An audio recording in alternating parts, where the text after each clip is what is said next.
Hey, what's going on, guys? So today we're going to show you how to do some lateral band walks. So this is going to be a great exercise for your hip abductors or the muscles on the outside of your hip.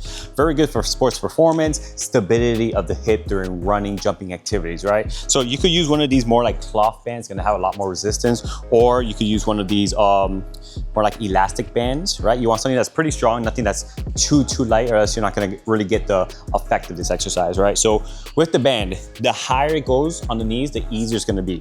If you put it a little lower, right? If you put it lower below the knees or even at the ankle, it's gonna create a lot more resistance. It's gonna be a lot tougher. So I always tell everyone, start at above the knees and then work your way with time, whether after a few weeks, days, month, you work towards putting it a little lower, or you just increase the resistance of the band. So the exercise, when you have the band at the knees and you open the legs out about shoulder width, you don't want the band to be pulling your knees in, right? This is not your starting position.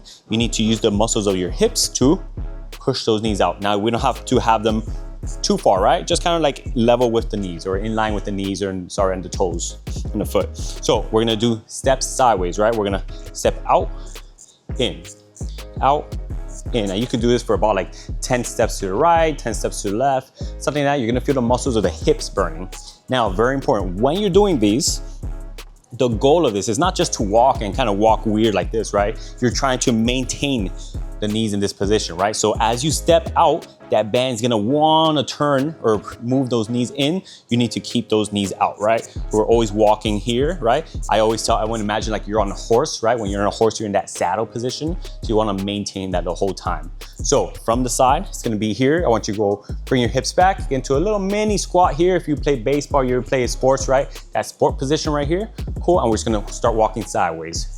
10, 15, 20 repetitions, right? Gotta get a nice burn from there and then go back the opposite way. If you don't have much space for walking, you can do it right in place, right? So I like doing 1, 2, 3, and so on. And with the whole goal of not letting the knees come to this weird position, right? Always pushing those knees out.